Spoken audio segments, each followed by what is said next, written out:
ආයුබෝවන් නැන්දම්මාස් kitchen YouTube channel එකට ඔයාලව ආදරයෙන් පිළිගන්නවා.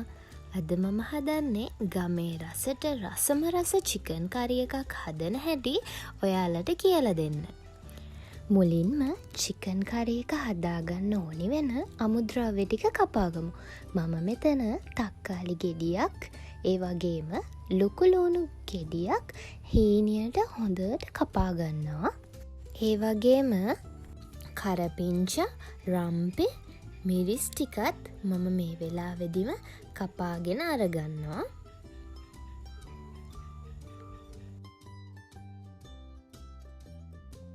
ඊට පස්සේ සුදු ලුණු ටිකයි ඉඟුරු කෑල්ලයි මම මෙන්න මේ විදියට හොඳට කොටා ගන්නවා.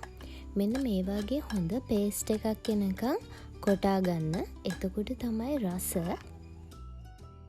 මෙතන මම අරගෙන තියෙනවා තලාගත්ත ඉඟුරු සුදු ලුණු, කරපිංචා, රම්පේ, ඒ වගේම බී ලුණු, මිරිස් සහ තක්කාලි. ඊට පස්සේ භාජනයක් අරගෙන සියඹල 4ක් විතර දාලා වතුර ටිකක් දාලා මෙන්න මේ විදිහට හොඳින් දිය කරගන්න. ඊට පස්සේ මම අරගෙන තියෙනවා තලාගත්තු වෙන සල් ටිකකුයි කුරුඳු කෑලි 2-3කුයි. මෙතන මම අරගෙන තියෙනවා චිකන් ග්‍රෑම් 600ක්. මේ චිකන් ටික හොඳට සෝදලා පිරිසිදු කරගෙන අරගෙන තියෙන්නේ. ඊට පස්සේ තලාගත් ඉඟුරු සුදු ලුණු ටිකේ යුෂ ටික මෙන්න මේ විදිහට චිකන් එකට හොඳින් මිරික ගන්න. ඒකෙන් චිකන් එකට හොඳ රසයක් එනවා.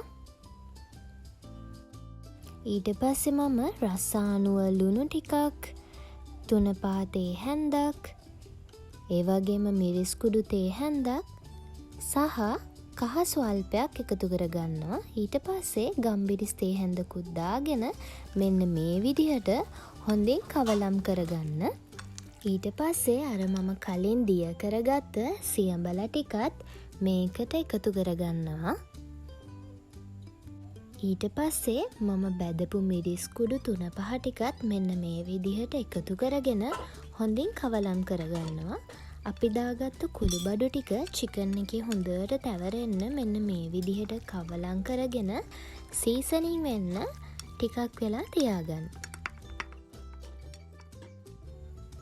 ඊට පස්සේ මැටි භාජනයක් අරගෙන ඒකට තෙල් ටිකක් දාගන්න. තෙල් ටික හොඳට රත් වුණාට පස්සේ අපි ඒකට තලාගත්තු ඉඟුරු සුදු ලුණු ටික දාගන්නවා. ඊට පස්සේ ඒකටම බී ලුණු ටිකත් මේ වෙලාවෙම එකතු කරගන්න. ඊට පස්සේ කරපිංචා, රම්පේ සහ මිරිස් ටිකත් මේ වෙලාවෙම එකතු කරගන්න. ඊට පස්සේ මේ ටික හොඳින් කවලම් කරගන්න. මම දැන් තලාගත් වෙන සල් ටිකයි කුරුඳු ටිකයි මේකටම එකතු කරගෙන හොඳට කවලම් කරගන්නවා. ඊට පස්සේ මේ සුදු ලුණු ටික බැදගත්ත තෙල් එකටම මම මිරිස් කුඩු ටිකක් එකතු කරනවා. ඒකෙන් චිකන් එකට හොඳ පාටක් වගේම හොඳ රසයකුත් එනවා. දැන් මම සීසනින් වෙන්න තියාගත්ත චිකන් ටික එකතු කරගන්නවා. ඊට පස්සේ චිකන් එක මෙන්න මේ වගේ හොඳට කවලම් කරගන්න. චිකන් එක මේ තෙල් එකේ ටිකක් බැදුනහම හරිම රසයි. ඊට පස්සේ චිකන් ටික හොඳට තැම්බෙන්න පියනකින් මේ විදිහට වහලා තියන්න. ටික වෙලාවකින් පියන ඇරලා බලන්න. චිකන් එක තැම්බිලා ඔයාලට හොඳ සුවඳක් එයි. දැන් මම කපාගත්ත තක්කාලි ටික චිකන් එකට එකතු කරලා හොඳින් කවලම් කරගන්නවා. ඊට පස්සේ චිකන් ටික සීසනින් වෙන්න තිබ්බ භාජනයටම වතුර ටිකක් දාලා මම මේ වතුර ටික චිකන් එකට දාගන්නවා. ඔයාලට අවශ්‍ය ප්‍රමාණයට වතුර එකතු කරගන්න. ගොඩාක් හොදි ඕනි නැත්තම් වතුර ටිකක් එකතු කරගන්න. දැන් මම ලිප ඔෆ් කරගන්නවා. මේ තියන්නේ මම හදපු රසම රස චිකන් එක.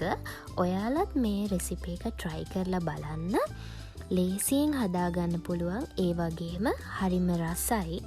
ඉතින් මම හිතනවා මගේ රෙසිපි එකට ඔයා ගොඩක් කැමති වෙයි කියලා. මේ වගේ ලේසි රසම රස රෙසිපි එකක් අරගෙන ඔයාලව හම්බ වෙන්න එන්නම්. ඔයාලට සුබ දවසක්.